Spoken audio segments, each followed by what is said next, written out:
Hey everybody, my next guest is an improv instructor whose classes introduce you to the foundation of improvisation. Through exercises and games, you will learn the skills of improv and have a blast while developing your spontaneity, playfulness, imagination, and confidence. Here he is to tell us more about it, the one and only John Dorcic. John, how's it going, man? It is going well. It's going very well.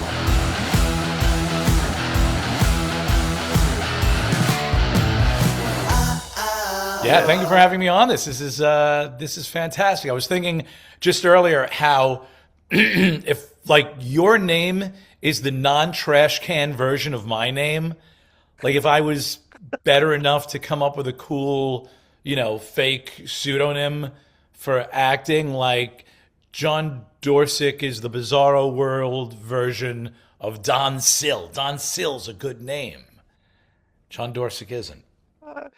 I think it's something to like the short names. You got a cool name like John Dorcic. I always think of it in like that, like the new movie coming out starring John Dorcic. I think that's Also, not that but like all sex symbols, especially male sex symbols, have really dopey names. I mean not no one, but very few have, Jim Punch-a-Lot. Right, it's right. George Clooney. George Clooney is a goofy name. Brad Pitt. That's a goofy name. Yeah, even like, Leonardo DiCaprio. Like they don't have like these cool, like you would think, like back in the day, names. Like Yes. Charlton Heston. And back in the day, that wasn't their names either. There was a guy at like Warner Brothers who made up the names. It wasn't Cary Grant. His real name, oh my God, it's the most simpy British name in the entire world. And it's seriously like, Hubert drools a lot or something like that. Hold on, we got to ask Siri to find that out. Yes. Hey Siri, what's Cary Grant's real name? His real name was Archibald Alexander Leach. As a young man, Archibald Leach pursued a career in entertainment, initially working in vaudeville before transitioning to film. It was during this time that he adopted the stage name Cary Grant, a name that would eventually become synonymous with sophistication and charm in the film industry. Yeah, man. And before we started recording, you had some really nice music going on, like some kind of like what was that, like orchestra, like Beethoven type of stuff, like soothing. No, it was like new age. I don't even know. It must have been on like the next video that came on after I was watching something. Oh yeah. Because usually I put on like isochronic beats, which is just seriously like pure. Brrr. You throw on the headphones, you can focus well. I highly recommend them. Sometimes I listen to like ASMR type stuff, but like whispers. You ever like, and just whispers, and they don't even make sense. They're not even saying anything. And that kind of locks me into a zone because I'm an editor, a video editor, so I can't have music distracting me, but the whispers kind of calm me down. It's almost like some kind of like, therapy, like aromatherapy, but this is with the ears.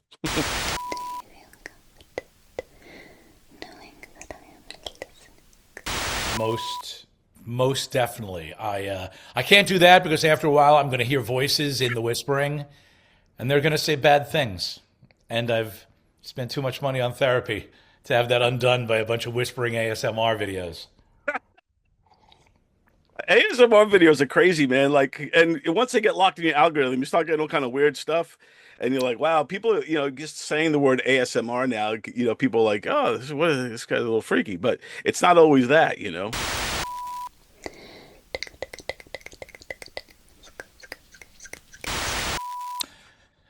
Do whatever, as the song says, whatever gets you through the night. If that stuff helps you, man, let it help you. Yeah, there's, like the isochronic beats that I listen to. Yeah, that's like ASMR. Some people might, who needs that? I just live with my pain and don't accomplish anything. I don't need help. You know that. I know that guy. Yeah. You know that guy. Yes, I don't want to be that guy. I've been that guy. I think we've all been that guy at one point or another. And that's a good thing. Stuff going on. I can't. Yeah. When you know that you're that guy and you can improve upon it, that's always a good thing, right? Yeah, yeah. No matter how long Self-reflection. it takes you to realize that you're that guy, it's always good if you try to fix it. Even if your fixing doesn't work particularly well, as long as you're trying, man. Exactly, man. Yeah. Exactly. But now you're big into improv. I was talking to obviously I've seen you on Tony Walker's show, Knock 'em Dead Comedy a million times. You've been on there quite a bit. Always great stuff. And then Benny Rizzuti, another good friend of mine for years. He said he's been taking your class and he was speaking very highly of you. Um, so I think Great it's dude. Both great people. Benny was just in my class, my most recent class, and we do a showcase at the end of the class, and he crushed it. He was great. He was really, really good. And Tony, here's my Tony story. Tony Walker did one of the bravest things that I've ever had anyone do or seen anyone do. And I was on his show and I was talking about the John Cage piece, 4 minutes and 33 seconds. Are you familiar with it? no John So, Cage. John Cage, he's a composer and he's done everything from actual like real composition to very ephemeral, intellectual kind of things, experimental kind of things. And one of the pieces he created, it's in the 50s, it's called 4 minutes and 33 seconds. And how it was performed the first time he did it, a pianist comes out on stage, sits at a piano, and for 4 minutes and 33 seconds, he does nothing. Wow. Yeah. He just sits there. And the piece, the composition of the piece, is the audience's reaction to him doing nothing.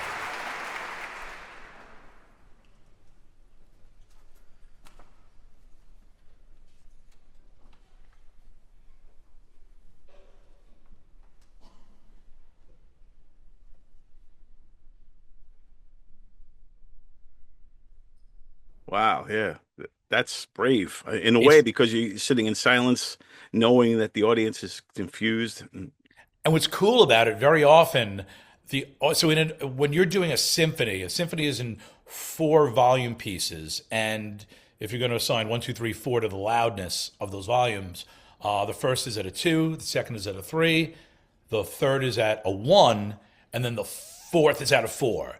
So it's like da na na na da na na na bum bum bum bum. And Right. very often, when 4 minutes 33 seconds is performed, the audience's reaction goes in tandem with that same. It's loud, it gets louder, it's soft, like, well, what's happening, what's happening? And then finally they get pissed off, and everyone's like talking, and then it's over, and they walk off. So I was on Tony's show, and we were talking about it, and he's like, let's do it. I'm like, you want to do 4 minutes and 33 seconds of dead air on radio, basically? Right. Yeah. And he's like, yeah, let's do it. And we did it. And it was the coolest thing that honestly, one of the coolest things I've ever been a part of. And, we don't have an audience, but he certainly has people chiming in. And it was kind of commensurate with like more and more and more people are right. This is bullshit. This is terrible. This is the worst show ever. And then like it ends. And then finally, 4 minutes, just the onslaught of anger.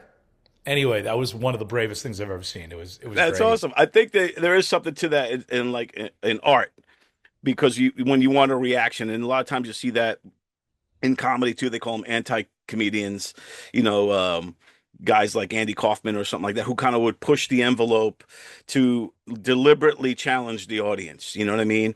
And I feel like that's what that is where you deliberately trying to get the audience to react. And in this case, it was with silence, with not doing anything, which, like you said, people have like a slow burn, like at first waiting, then confusion, then frustration, then finally outrage.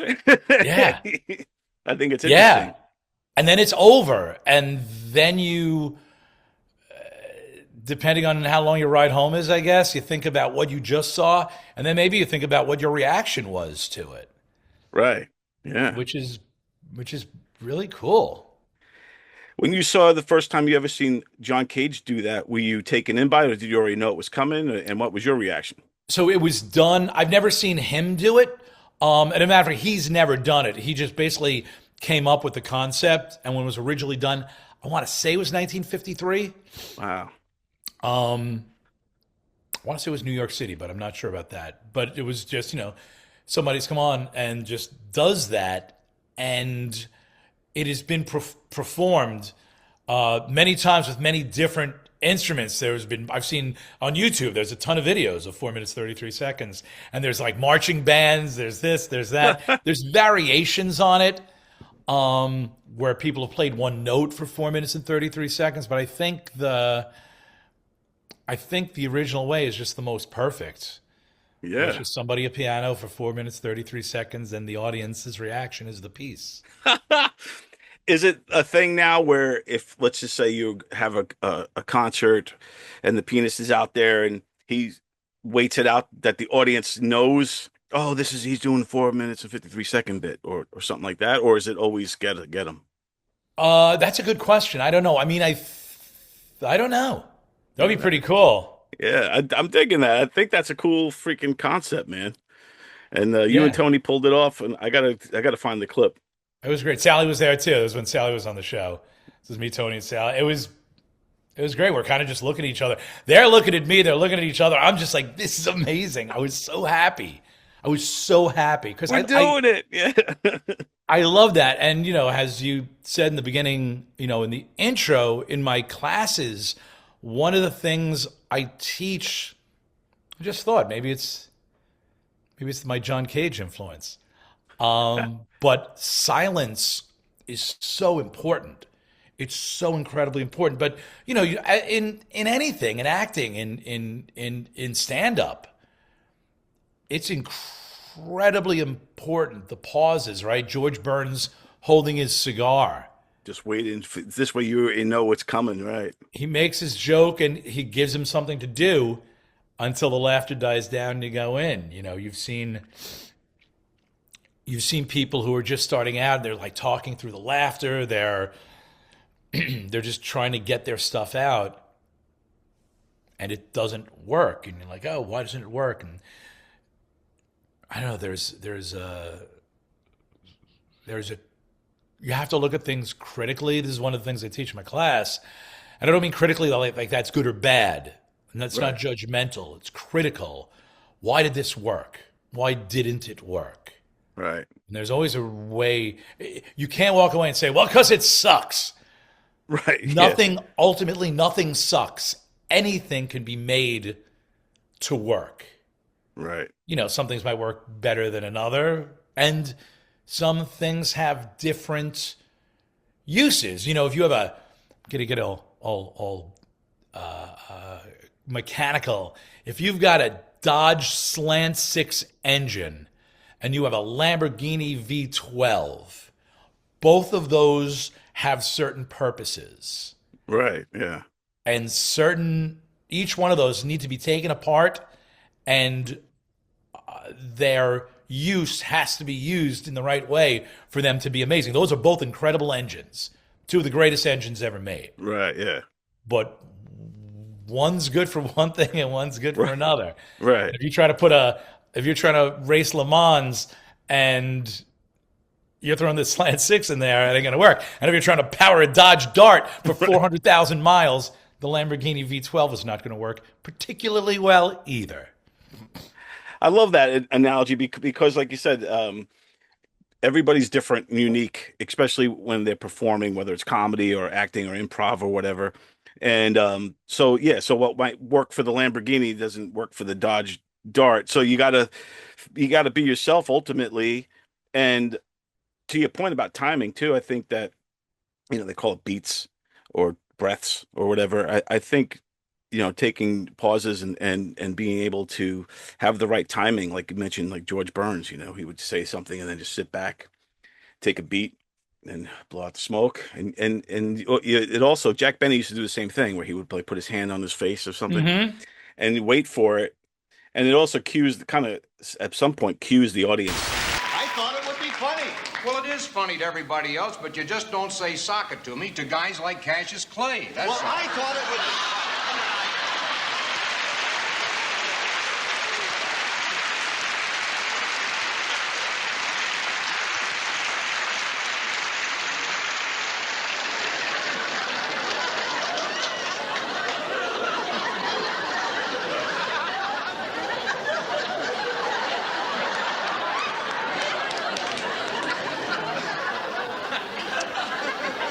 So this other drunk.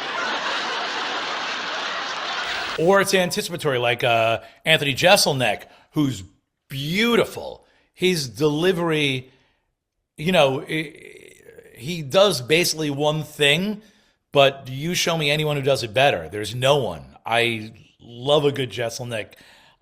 Certainly a joke, and even a special, I can watch it because it's so good. And he literally, his pieces are so much silence.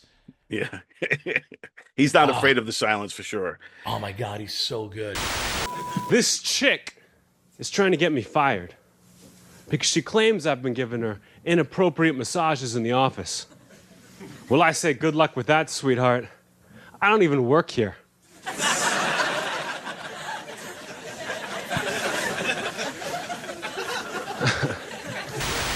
He's not afraid, and his jokes. He's like a dark version of like Stephen Wright or something. These crazy one-liners with these curveball endings, and like you said, he's not afraid to take a beat and go silent until the audience gets the joke. Even sometimes because they got to catch up. Got to catch up with what he just said. Yeah, he's the king of misdirection, and it's funny because sometimes, for some comedians, some performers, the instinct is to go fast so the audience doesn't have time to figure it out.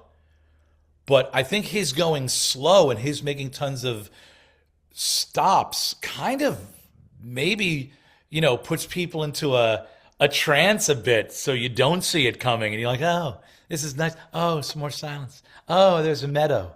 And he does have a rhythm, the way Jeselnik tells a joke, very straight. The delivery. He's like you said. There's certain comedians are just a one of a kind, and there's nobody doing what he does or how he can do it. And Whenever I meet a pretty girl, the first thing that I look for is intelligence, because if she doesn't have that, then she's mine.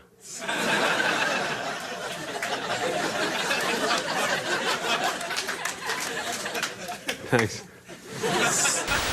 But that's also talking about, starting off with you talking about my classes. That's one of the things I teach.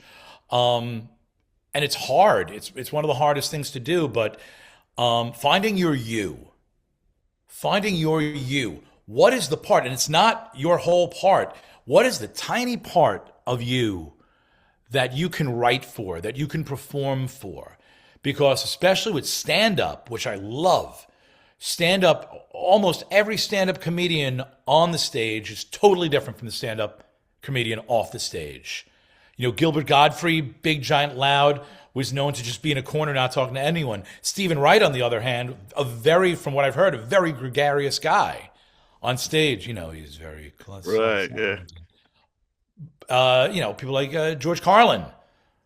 Also I just read a thing his daughter had written. He wasn't a ranter. He wasn't this, that. He was a kind, quiet, wonderful father. Yeah.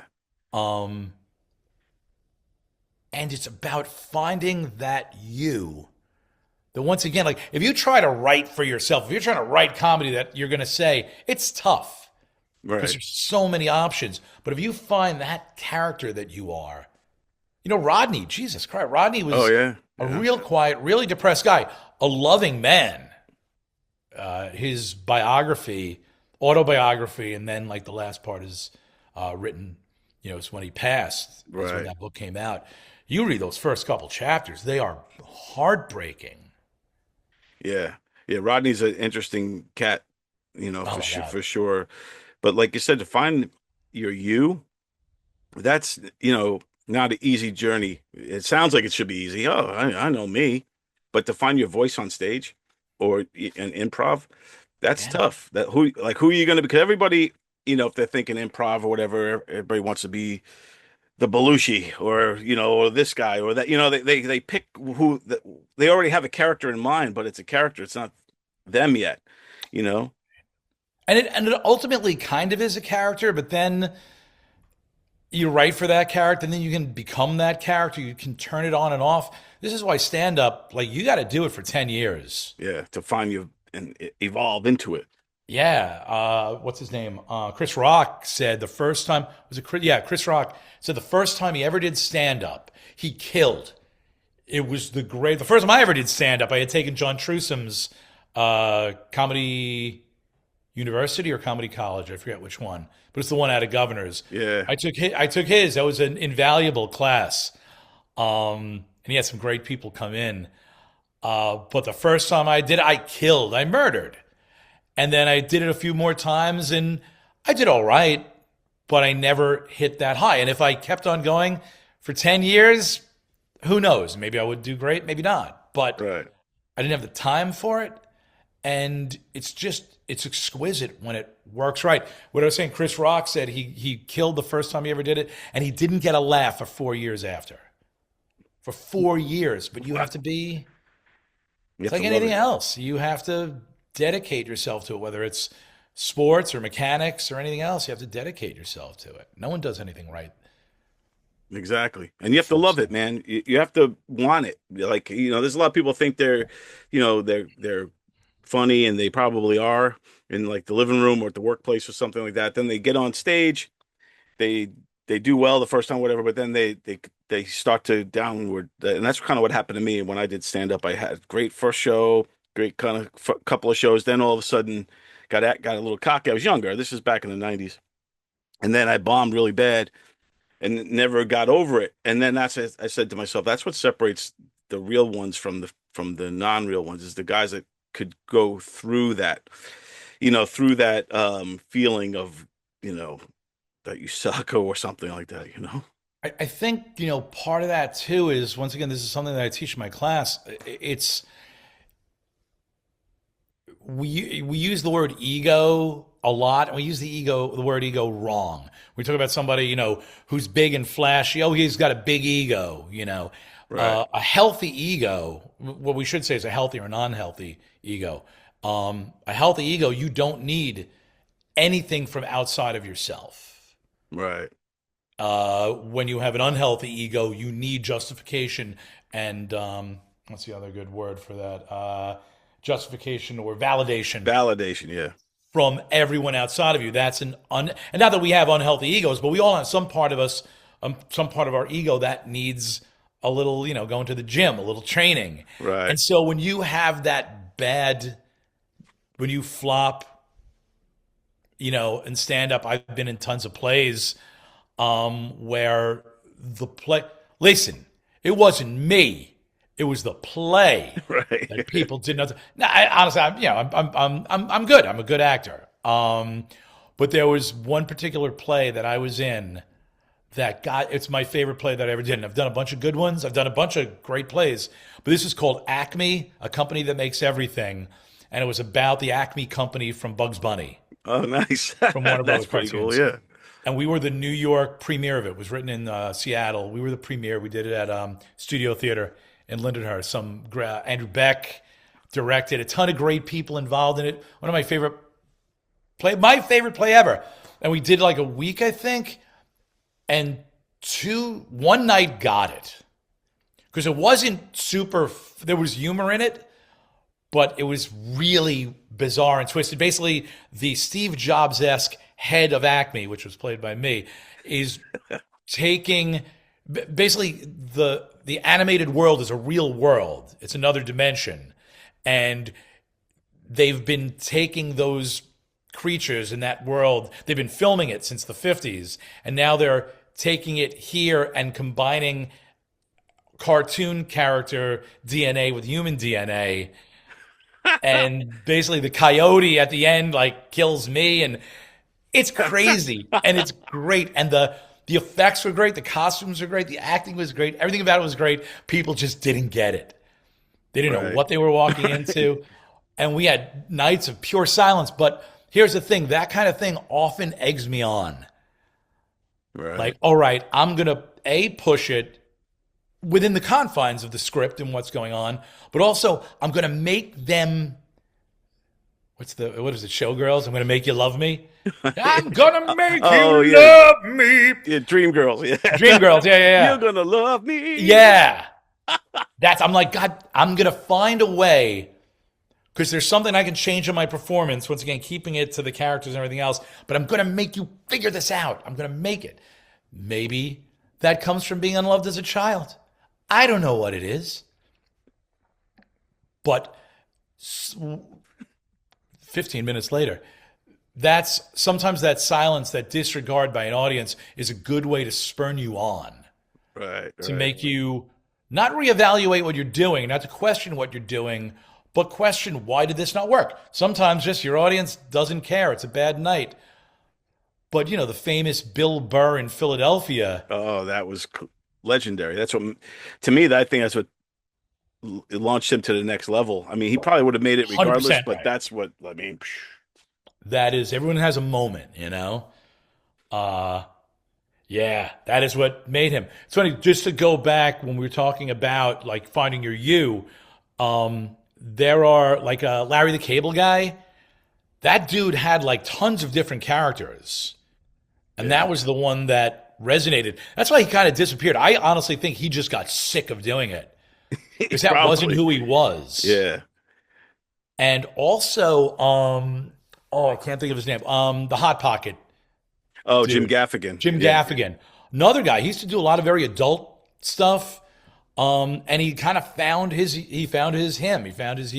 Yeah. Which aligned with his values, which aligned with his, very Catholic, values, without preaching Catholicism, without preaching anything. Right. Yeah. He found a place. He's another one. I love him. He's brilliant. Like, some of these comics that, the writing and, everything about them is just insane. But like you said, it takes time to become that and find your voice. And I think once you find your voice, your true you, I think then it's easier to approach the material, I would think, just because now you know the lane that you're in. So like, this material works for what I want to say. Like, you know what I mean? Or you start to say things in a different tone or different style because you're you. Yeah. And who you're writing for. And it's taking things, once again, something I teach in class, it's taking things in your own life and applying it. Another person I love, we're talking about a lot of stand-ups, but Maria Bamford, who's probably my favorite all-time. And she doesn't shy away. She had the Maria Bamford show on YouTube. And then I think on Netflix, I can't remember the name of her show. It was 2 seasons. The first season was one of the most brilliant things I've ever seen. But she talked to me, I had lost my health insurance. I got fired and lost my health insurance, so I couldn't afford my meds. And I went into a manic, depressive, schizophrenic thing. And I was living in a dumpster and had to go home. And now, here's my show. And you're like, oh, shit. She's not shying away from any of it. But her pieces and her comedy really isn't about that. But it's just like, hey, this is who I am. She's definitely a unique person. I mean, all the battles she has with like all kinds of mental issues and depression and stuff like that, and to still, be who she is on stage. You talk about a unique you type of personality. I mean, geez, it doesn't get more than Bamford. I mean, she's like as real as it gets. And here's all my my sores and my pain and my wounds, and now I'm gonna make it funny. I'd occasionally stage my own death for fun. Mother, I've taken a whole bottle of pills. Oh my God, what did you take? Tums. Maria, those are your father's. What, Mother? I can't hear you. The calcium is coursing through my veins. Yeah, and she does. Yeah. And arresting, it's just, it's that other thing too, where everything you do in life is there to teach you something. It's not it's not there to teach you. I'm a big chaos person. But you can take lessons from everything that comes to you. And I think if you're doing stand-up or you're doing improv and you are going to your improv class and you think that's the only place you're going to learn something, you're missing out on all the other lessons. And that's something I teach, look outside of this class, how two people interact. One of the other things I do, I'm a host and story producer for the Mortified Storytelling series, which is adults reading their teenage writings. Oh, nice. I like that. It's amazing. It's been around for 20 years. I've been with them for about 12. At our height, we had 10 cities in the US, 10 cities in Europe. We have a TV show on streaming services. We have a podcast. We do a live show. The New York show is done at Littlefield in Gowanus, about 7 blocks south of the Atlantic Avenue Terminal. We have our next show on February 11th. That is our big Valentine's Doomed Love show. So if it sounds exciting to you, which it should, buy tickets now. They're available on littlefield.com. But anyway, That sounds awesome, man. yeah, and it's great. The pieces, it's not people just showing up. People get in contact with us, and they have our story songs. Diaries are big. They get in touch with us. As story producers, we find a narrative thread to create like a 10 or 15 minute piece from their pieces. We don't rewrite, we don't add. We'll just take away and edit to give them an amazing piece. And there are some, they're all beautiful. If I had something I wrote when I was a teenager or a kid, I submit that to you guys, and then you turn it into like a play. It's not a play. It's going to just be a spoken word thing that you do, that you're going to read. I would do it, or would you? You're going to do it. Oh, wow. Okay. And like we've had diaries and stuff. We've had there was one dude, one of my favorite. He had a teenage band, a garage band, and what he had was a list of band names, which as any 16-year-old dude is going to make, they're all hysterical. They settled on Lincoln's Brain. He had a letter that he wrote to the other band members because they weren't taking things seriously. And then they had a song that they wrote and recorded in the basement on a cassette recorder, but they never actually ever played the Battle of the Bands. So 25 years later, we created a piece where he tells a story about the band, he reads the names, he reads that letter, and then we have a band on stage. And they learned that song, and he performed that song for the first time ever at like 42. That's freaking awesome, man. And the crowd, it's usually about 150, 200 people. The crowd went insane. It was so good. What a great idea to do that. Yeah, I love that, man. It's so good. So like I said, if people are interested, if you're interested, we have a 6-episode show on streaming services. That's called The Mortified Guide. The Mortified Guide. The Mortified Guide. And we have a podcast, and we have our show coming up on February 11th. Highly recommend come seeing. Why I'm talking about this is A, shameless plug. B, when I took the stand-up comedy class at Governor's with John Dorcic, one thing he focused on relentlessly was editing. If you can make a joke in 7 words, try to make it in 4 words. Right. And what I took out of that part of his lessons, I took to Mortified. And so when I started editing pieces, my pieces before were great. But the pieces afterwards were spotless. They were peerless. And it's all thanks to that class. And me applying what I learned there to someplace else. Not saying, well, this doesn't count. It's not stand-up. People do that all the time. And there's so many lessons for so many parts of your life in so many other parts of your life. Exactly. Because like the old saying goes, less is more. And I think that in a lot of cases too, especially if it's in writing in general, people, when I'm writing, it gets long-winded. You want to get the descriptive words and all these type of things, and you get the thesaurus out or whatever.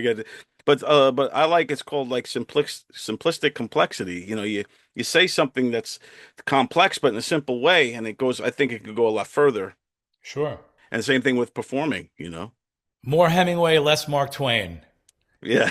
Don't write like you're being paid by the word, like Mark Twain stuff. It's when you try to read Mark Twain, you're like, oh my God, or Charles Dickens. Yeah, you're killing me.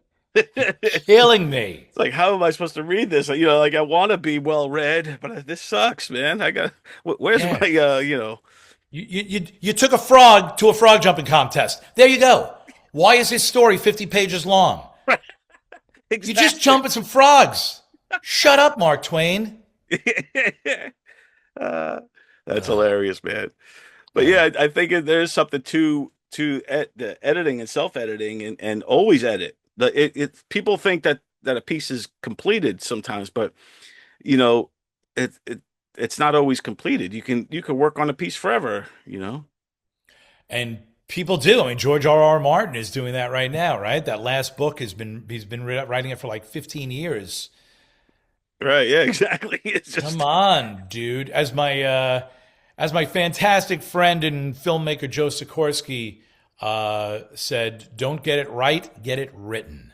right, exactly. Get it down on the page. Sometimes you just got to do it and get it done, and don't worry about errors. Like that's where like Jack Kerouac, first thought, best thought. When he wrote On the Road, he just wrote it one seamless run on like that scroll. You Yeah. know, and I don't even know if that was ever really edited, that piece. Thinking about it. Yeah, evidently, like that was a lot of like a little bit of a hullabaloo. I believe it was edited, and honestly, like you go back to that. I went back to that a few years ago, and I'm like, Truman Capote famously critiqued that piece. This isn't writing; it's typing. Right. Brilliant. And yeah, it doesn't really hold up. And then his other books are garbage. Dharma Bums. It's terrible. I tried. I got into a Jack Kerouac kick years ago, and I tried to get into all this stuff. I like him as a person. I like what he stood for, like kind of like his, who he was. But yeah, On the Road, I like Dee Moriarty and the storyline, and I think that a lot of people pulled from that through the years. And I like his poetry and the whole beat era. But He also once again right there, there's that zeitgeist. Like he just grabbed on to the zeitgeist of what was happening at the time, the feelings of people at the time, and that's super valid. Something, everything doesn't have to be a bottle of red wine that lasts for decades. If you got a good peach, you eat the peach and it's done. Right? Yeah. That's a Same great way thing. to put it. Just because he was able to grab the zeitgeist and express a generation, great, good. That's good writing. Maybe it's great writing. I don't know. In that moment in time, in that counterculture era where all that stuff was going on, Ken Kesey, what's his name? Who wrote Cuckoo's Nest? And all those guys were coming out at the time, and he just hit, like you said, hit the zeitgeist at the right time, and it became a legend. But like you said, does his stuff hold up? Is he red wine? Yeah, and once again, there's also something like a Catcher in the Rye. You're 16, you read that, that's great. And then, right. or like, Atlas Shrugged, where you read it and you're like, yeah. And then you read it later on, you're like, ooh. Right. And there's still, there's parts of Atlas Shrugged that I still love, but it's certainly not, it's a whole other story. But basically, I think Ayn Rand has an excellent sense of the human condition, but her ideas on economics and sociology are garbage. Right, They're yeah. hot garbage. But her insight into the human condition is peerless. And that's, I think, too, like you look at all art forms and getting that into the human condition and emotions and all that kind of thing. I think it all ties into all entertainment at every level. Well, that's what some of the best, like once again, stand up. When improv is at its most arresting, how I find is you're talking about the human condition. We're talking about Gaffigan. Gaffigan had a special a couple of years ago, and he had some pretty heavy stuff that happened to him in his life with some death surrounding him, and once again talking about like his Catholic faith. That special is insanely dark. This is for Gaffigan. Yeah. Who's talking about Hot Pockets. Right. Like that whole special is incredibly dark and it's amazing. Is it the funniest special in the world? No, it ain't. But as a piece of a man talking about what he now believes and questioning his faith, it's an arresting thing to watch. It's highly recommended. I can't say it's a hysterical comedy special, but it's an amazing special. God used to be so much more involved. God was so hands-on, talking to Abraham, floods, plagues. Now he's just like, you know what? Just put Jesus' face on a piece of toast. I just can't even, you know? I like when comics can get introverted and introspective and kind of you know get deep, and still through the depth they find the funny moments. But it all, 'cause I think comedians are truth tellers for the most part. They're the mirror of society, all the way back since like Lenny Bruce is kind of like, always kind of reflected, hey, this is what we look like, for better or for worse, and then they could crack jokes about it. So first you're laughing at them, then you're laughing with them, and then ultimately they're laughing at us, type of thing. They can be. They certainly can be. I mean, there's not. That's I've gone back and forth with people. They can be. They generally aren't. I haven't really. There have been great moments in comedy where, yes, a giant spotlight has been put on society and this and that. But normally it's. So I used to go to a lot of open mic nights. Oh, yeah. My sister doesn't do it, unfortunately, anymore. Is one of the funniest people in the entire world. As a matter of fact, when we did that showcase for the comedy college, she did it with myself and a couple other people. And she's not a promoter. She's not anything. She's funny as all hell. And she got up there. She just destroyed that room. She destroyed it so much so, and I think you're gonna understand. There was, a whole bunch of, stand-up guys in the back just to watch the new meat get, Right. get shredded, and I know a whole bunch of stand-up people, and I've, dealt with a lot of people, and they can be a surly group, Right. Yeah. and these sons of, there's about 8 of them. And they just let their callousness and their, they're too cool for school kind of ways, they just let them go. They ran up to my sister and they're like, who are you? Where have you been? Oh my God, that was amazing. You're fucking hysterical. It was beautiful to see. It was beautiful to see. I don't know where I was going with that. Well, what made her stop, man? She came out and it was so hard. She's an interesting person. Let's put it that way. But but I was going to, that's where we're going. So I was going to a lot of open mics with her. And I went to one, I won't say where it was, a smaller place, blah, blah, blah. It's all dudes. Everyone at the bar, nursing a glass of water. Bars love it. That's why they don't do it anymore. Gotta buy a beer, man. Gotta tip. I know it's tough, man. It's tough, but yeah. Anyway, 11 people went up. 7 out of 11 people, their piece was about living in the basement and masturbating. Right, exactly. It's so, yeah. And so, can comedy look at society and expose it? Yes, it can. Like, listen, we all can, right? We can all do that. Authors do it, blah, blah, blah. We can all do that. Right. Yeah. And when it happens, god damn, it's beautiful. It's great, it's when brilliant. You get the right guy, yeah. But like you said, dude, open micers or newer comics in general always want to be edgy, and they're always trying to. They think that they're going to be the one that says, like, they're the first one to come up with the masturbation in the basement joke, and it's.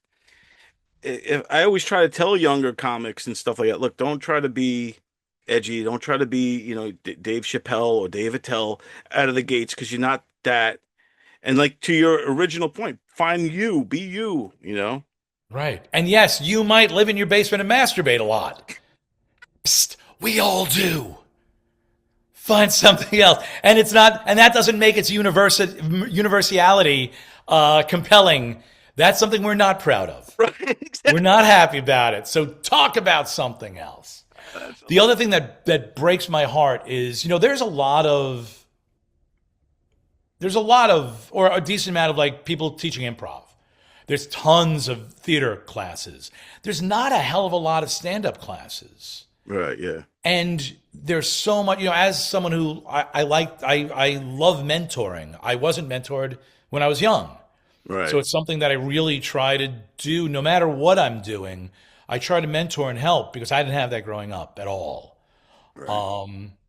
A matter of fact, one of the not to get into this, but one of the heartwarming lines I heard many times from my father was, "For as smart as he is, that's how stupid he is." Yeah. So you're not going to get the best life anyway. I try to make up for that. Right. And one of the guys Truson had brought in was John Ziegler. Oh yeah, John Ziegler. Shout out. Love that dude. Great to talk to, and he has such a love. He has a love for stand-up like I do for improv. Right. And he mentors people. Can't recommend him enough. But I said, why don't you? Because I think he charges. I think he charges like about $100 to like go through your material, blah blah blah, help you out. Highly recommended. It's worth the money. Yeah. But I said, why don't you guys? If you got 10 of you, why don't you invite John down? Pay him the $100. Everyone chip in $10, and then at the end of that, evening, at the end of that showcase or whatever you want to call it, have him give 2 or 3 lines of some sort of insight to you guys to help you out. So you're not spending a ton of money, but you're helping. You're not helping him. You're paying him for his knowledge, and you're getting something in return for a small amount of money. You get together, create, a group, and do that once a month. Yeah, I think that's important for the comic to, just like in anything else, you need that feedback. I'm an editor, video editor, so I get notes all the time. Nothing's ever perfect right out of the gates. I think I think a lot of guys will tape their own set and give themselves notes, but I think that if you get notes from a John Ziegler or a professional comic who's been around in the game for a long time, who's well respected, I think it's worth the money and obviously worth the insight of knowing where you stand as far as your material. 100% right. And you cannot edit yourself. You cannot do it. Yeah. Read some later Anne Rice novels, who wrote Interview with a Vampire. Like 10 years after that, she's like, I don't need an editor. And her books are unreadable. They're just overindulgent, overly written garbage now. It's heartbreaking because that stuff is amazing. The first 2 were great. The Vampire Lestat and Interview with a Vampire. I love those her early stuff like that. Those books were great.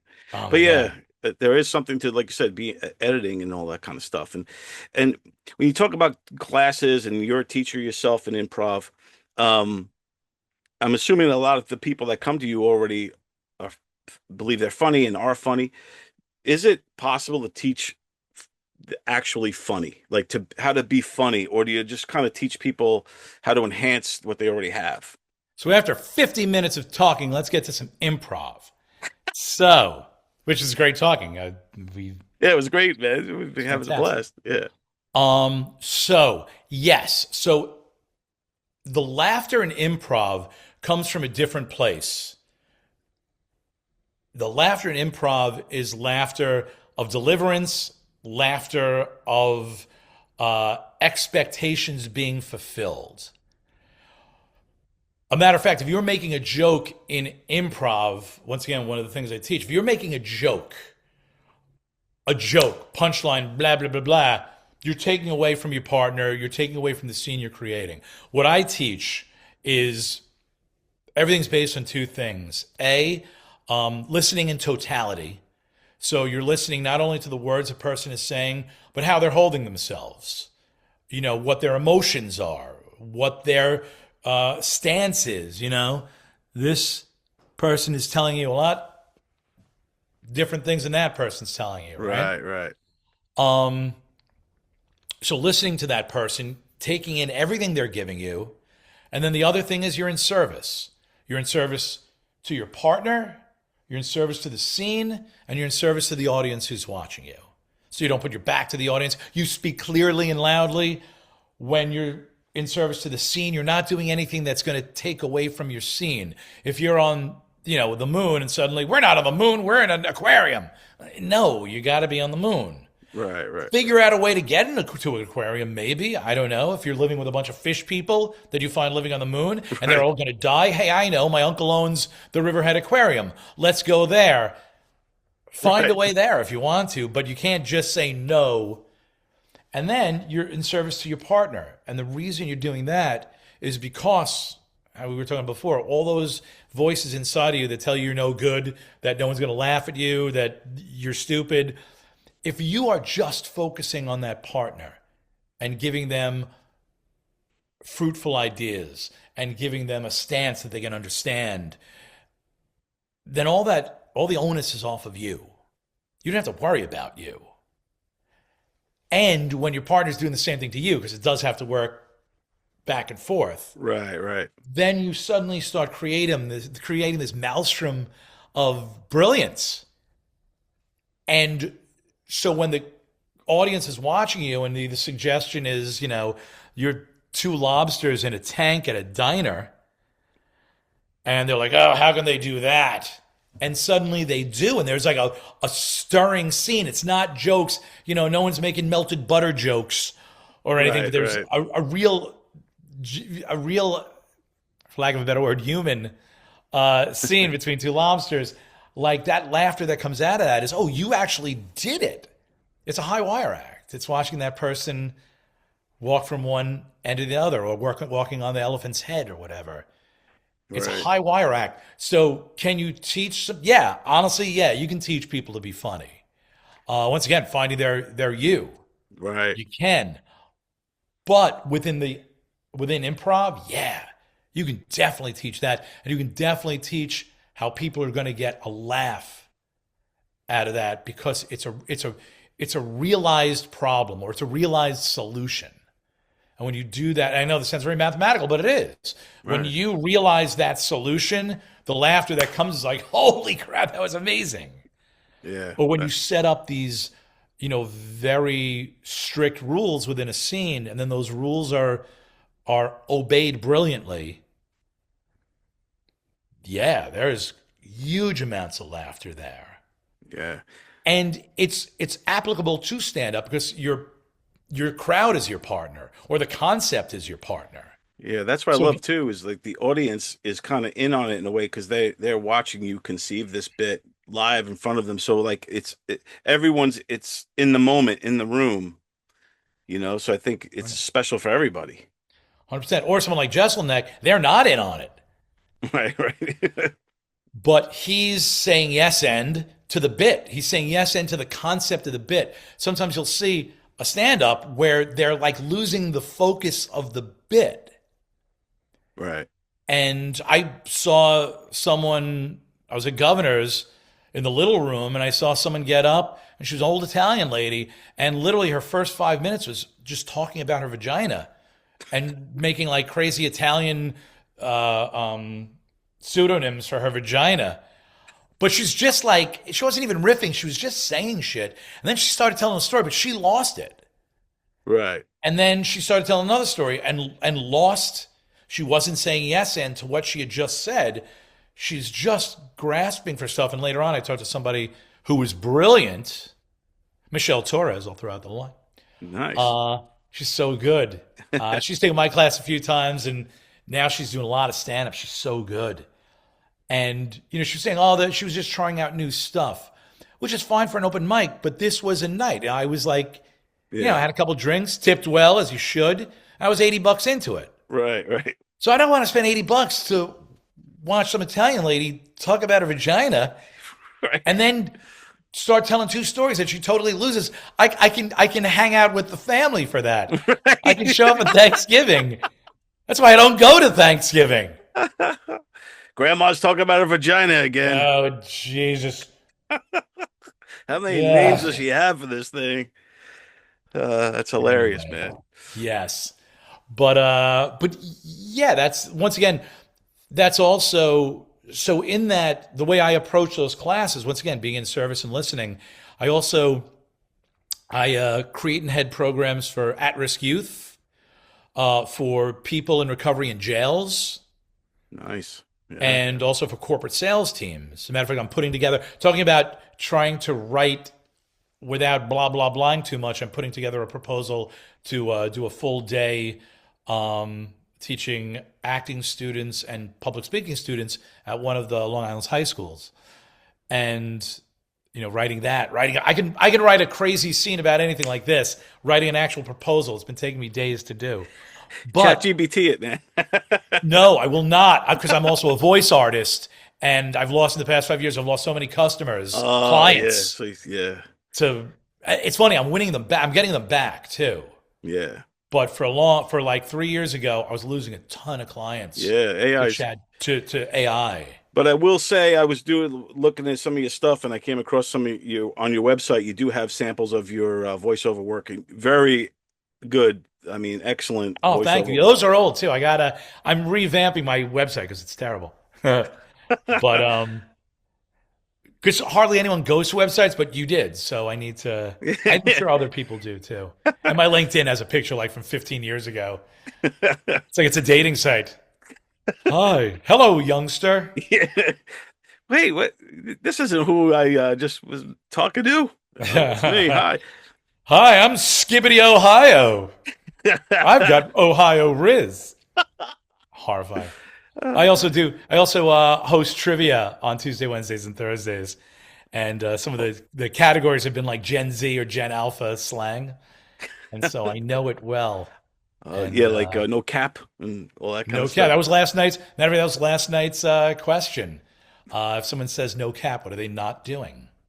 Not lying, right? Yeah. I'm helping people stay with the kids is what I do. You're bridging the gap, man. You're bridging the gap. I think it's awesome, man. I got to find the time, because I would love to take an improv class. I never did. I would love to try to do it. Like I said, Benny Rizzuti was raving about what you did and this and all of that. And I think it's awesome. And some of the greatest comedic actors of our times all come from improv backgrounds, from Rob Williams on. I mean, everyone at this point in outside of comedic acting. So I'm also an actor. I've done national commercials, independent films. I've done a bunch of stage stuff. And in auditions, I'd say 80% of auditions for commercials and film, they ask for some sort of improv. They'll give you points. What's the word I'm looking for?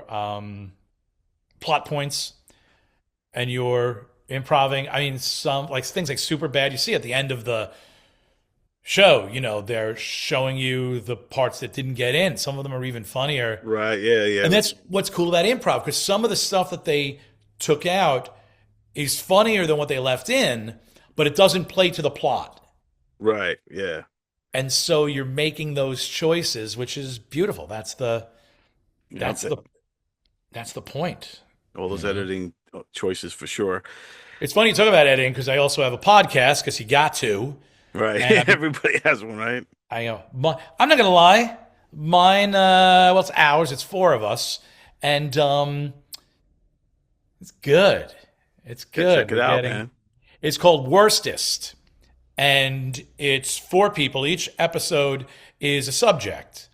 And the 4 hosts bring in what they think is the worst of that subject. And it's not opinions. It's not people blobbing their opinions. It's storytelling. So they have facts and stories to, back it make up. their points.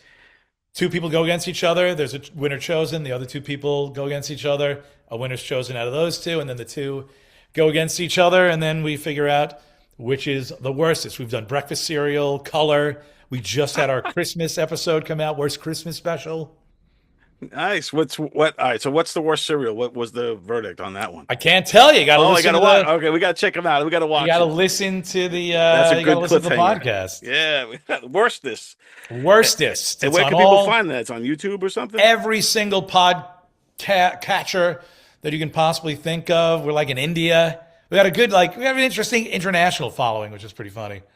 But yeah, Spotify, Amazon, Apple, every podcatcher you got. But I'm editing it, and it's crazy.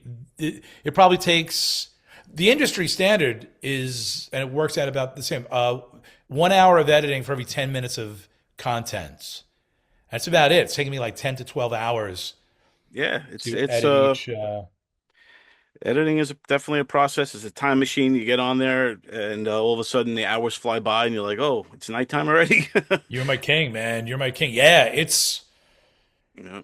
it's crazy. Just taking that half second between pauses to make stuff flow. It could take forever, yeah, because Yeah. especially if there's a lot of gaps or pauses in there. Yeah, but no, I think that's cool, and I don't know how you find the time to do all these creative things that you're doing, but I think it's pretty awesome. Dude, I don't either. Well, John, you're the man, dude. This was an awesome time having with you, man, and a Dude, great interview, same. great list. Right back at you, man. This was absolutely beautiful. Great Yeah. time. Good talking to you. Yeah, man. We got to get you back on again and to talk more improv, more about the movies that you've been doing and all kinds of stuff. But then what a wealth of knowledge you are, sir. Everybody check him out. John Dorcic. Thanks so much, buddy. Please do. Yeah, Don, thank you, man. Truly appreciated. Peace. By the way, we got it. Next time I'm on, we'll talk about the shark in the back.